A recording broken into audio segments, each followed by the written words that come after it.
Imagine a country obsessed with shopping, yet its malls, once numbering 2,500 and packed with families and teens, now echo with emptiness. America still spends billions, but its palaces of consumption are quietly dying. How did our most beloved gathering places unravel so fast, and what hidden flaw doomed the entire system? The answer begins decades before the first closing sale. After World War II, American suburbs exploded outward, fueled by cheap land, government-backed mortgages, and a new love affair with the automobile. Families moved out from crowded cities into sprawling developments, and with them came a hunger for places to gather, shop, and escape the weather. The enclosed shopping mall answered that call.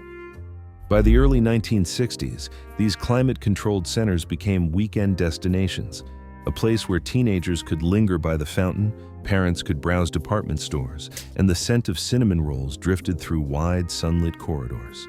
Developers raced to build ever larger malls, spurred on by a powerful incentive. The 1954 Internal Revenue Code allowed them to write off construction costs faster than ever before.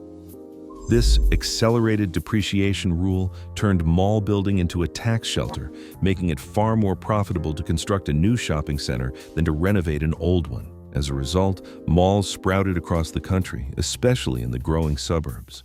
By 1992, more than 2,500 shopping malls dotted the American landscape, each one promising a taste of modernity and community under a single roof. Malls quickly became more than retail hubs. They hosted Santa visits, proms, and community events. For many, the mall was the social crossroads where friendships formed, first jobs were landed, and holidays took shape. City planners and local leaders saw a mall as a badge of civic pride, a sign that their town had arrived. The American mall was not just a place to shop, it was a stage for everyday life, made possible by a perfect mix of policy, prosperity, and the open road. Behind the scenes, the mall's economic engine ran on a delicate balance, one that depended on anchor tenants. Department stores like Sears, JCPenney, and Macy's signed leases that looked nothing like those of the smaller shops lining the corridors. Anchors often paid as little as $1 or $2 per square foot, while inline tenants shelled out $20 to $50 per square foot. These big stores also negotiated for long-term leases, sometimes stretching decades, and secured rights that let them avoid paying for common area maintenance or capital improvements. The logic was simple. Anchors were magnets. Their presence pulled in shoppers, filling the mall with foot traffic that smaller stores depended on. But this bargain came with hidden risks. Most anchor leases included co-tenancy clauses, giving both anchors and smaller tenants the right to reduce their rent or even walk away if certain occupancy thresholds were not met. If an anchor went dark, other tenants could pay half rent or terminate their leases entirely. Reciprocal easement agreements further locked in the status quo. These legal frameworks gave anchors veto power over major changes, from new construction to parking lot access, making it difficult for landlords to adapt when times got tough. The consequences played out vividly at Northland Center in Michigan. After Target and Macy's left, redevelopment stalled for nearly 5 years, while the last anchor, JCPenney, refused to sign off on new plans. During this deadlock, the mall's remaining shops faced plummeting sales and rising vacancies. A single anchor's exit could trigger a vacancy cascade.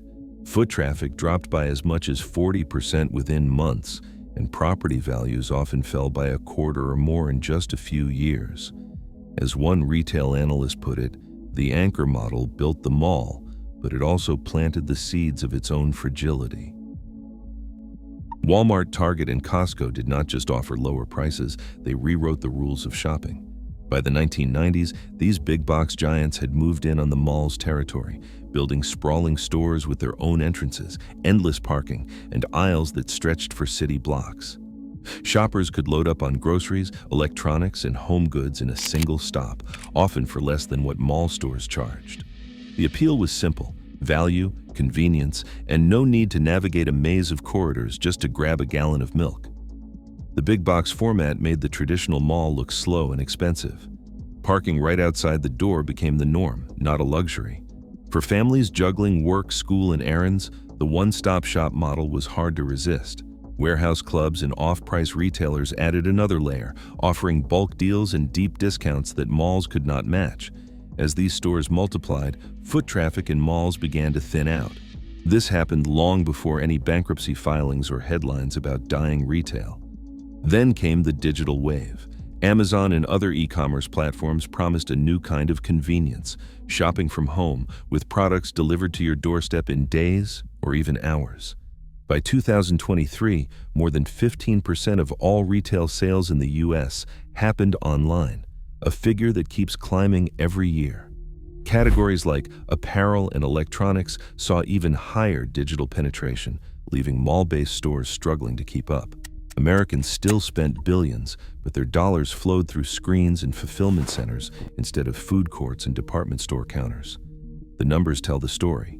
Even as overall retail spending grew, mall visits dropped. The old draw, everything under one roof, was eclipsed by the promise of better prices, faster trips, and the ultimate convenience of shopping anywhere, anytime. The mall's edge had dulled, and a slow decline in foot traffic set in, setting the stage for the financial troubles that would soon follow. Sears and JCPenney once defined the American mall. Their logos were stitched into the fabric of suburban life, their vast floors packed with everything from appliances to prom dresses. But by the late 2010s, these giants were running out of time. In October 2018, Sears filed for bankruptcy, announcing plans to close more than 140 stores. JCPenney followed in May 2020, seeking court protection as losses mounted and its debt became unmanageable. These weren't just retail collapses. They were boardroom maneuvers shaped by years of financial engineering. In 2015, Sears spun off more than 200 of its best properties into a new company called Seritage Growth Properties.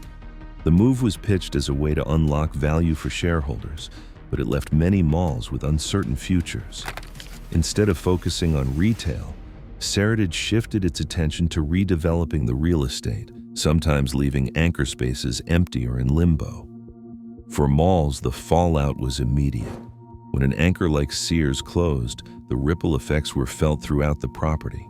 Smaller stores lost up to 60% of their foot traffic within months.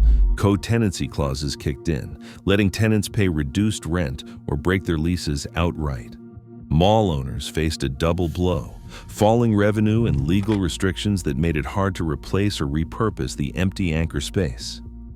Reciprocal easement agreements negotiated decades earlier often required the approval of departed anchors or other major tenants before any significant changes could be made. These financial decisions, made in distant offices, set off a chain reaction on the ground. Within a year of an anchor's departure, mall vacancy rates could double, and property values might fall by as much as half.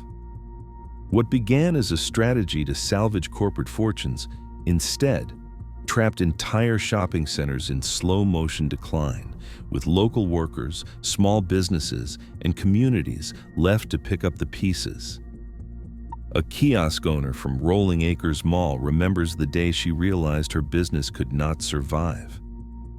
After the anchor stores closed, her sales dropped by nearly half, and she was forced to move online just to keep going.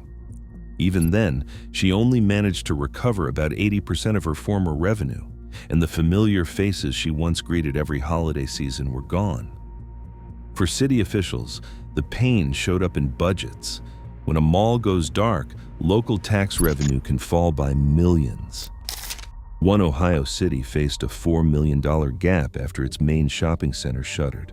The social impact runs deeper. Seniors lost their walking groups, teens lost a safe place to meet, and families lost their weekend routine. Some residents blamed rising crime, yet police data often showed incidents held steady or increased only after vacancies spread. The mall's collapse left a void that numbers alone cannot measure. Some communities are rewriting the mall's story. In Colorado, the old Cinderella City site now buzzes with offices, apartments, and parks. City tax revenue has nearly tripled since the redevelopment. In Ohio, the shell of Euclid Square Mall became an Amazon warehouse, trading retail bustle for 800 warehouse jobs at $16 an hour. But not every shuttered mall finds new life. By 2028, only about 900 malls are expected to remain across the country. The future of these vast spaces depends on choices between mixed use, logistics, or letting them fade, each with its own trade-offs for jobs, tax base, and community identity. Right now, more than 1,000 U.S. malls face extinction, even as online sales hit record highs. What replaces these vanished spaces will shape how and whether we gather, work, and connect. The question is not just what we buy, but what kind of community we are willing to build next.